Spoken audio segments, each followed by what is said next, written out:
père de mon enfant qui m'avait abandonné. Là où on était là-bas, c'était difficile pour moi. Je ne voyais pas faire quelque chose d'autre.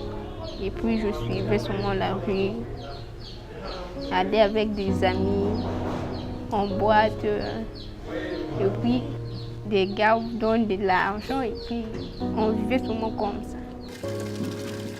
J'avais tombé enceinte à l'âge de 16 ans. Ma soeur m'a laissé tomber. Et après, je faisais de n'importe quoi, dormir dans la rue, chercher des hommes, me donner l'argent, tout ça. Je pensais que ma vie, ça finirait seulement comme ça, c'est tout. Donc, j'y rêvais même pas qu'un jour, je vais rentrer à Asie. Je suis orphelin de père. Je suis orphelin de père. Donc, maman ne fait rien, qu'on puisse survivre. Hein? Si j'avais quelqu'un pour me soutenir, je n'allais pas le faire.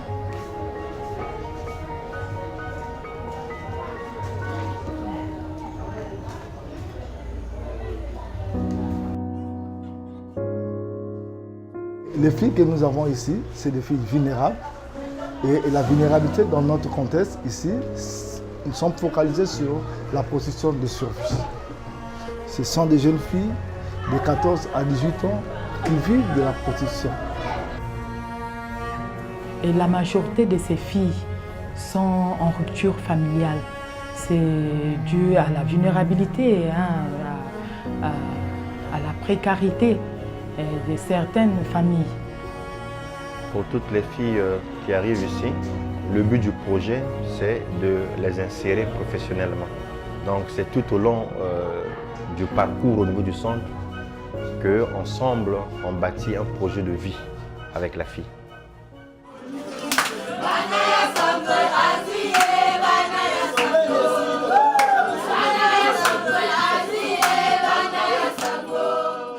Notre protocole constitué de 5 phases. La première phase, c'est la phase de rue, où il y a une équipe, c'est l'équipe mobile, qui va au niveau des sites de prostitution pour rencontrer les filles. J'avais dit lorsqu'on se croisait avec l'équipe mobile, donc c'est ça qui avait fait que je puisse arriver ici. Parce que moi-même, j'avais pris quand même mon temps de réfléchir.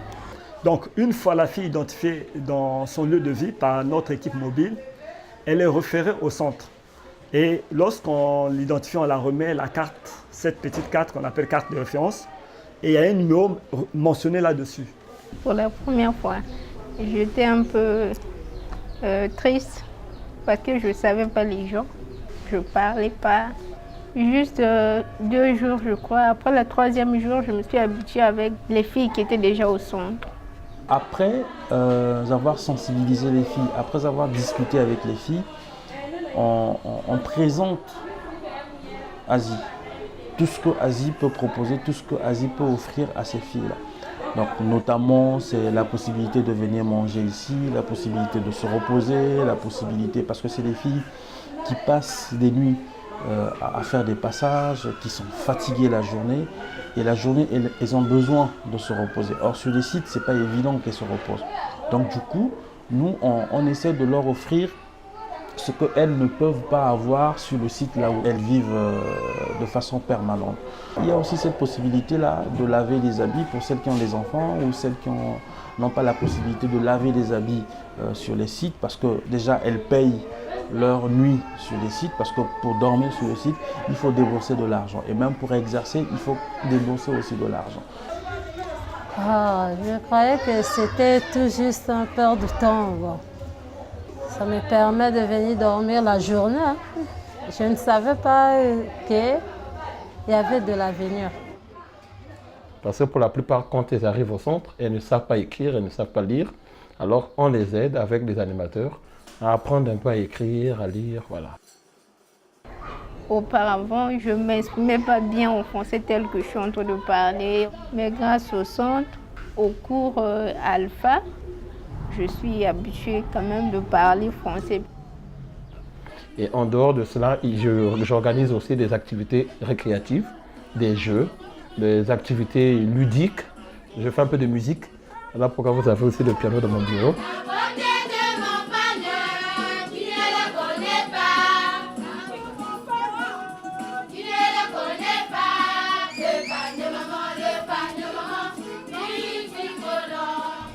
un peu d'espérance, comment vivre avec des gens, comment tu peux écrire ton nom et celle de ta fille. Tout ça, j'ai pris ça chez Asie. C'est Asie qui me l'a donné.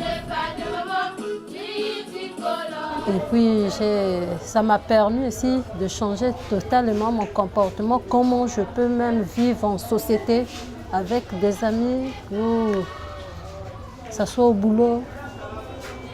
Par rapport à les conseils, quoi. Manière de vivre, c'est qu'on nous a montré ici.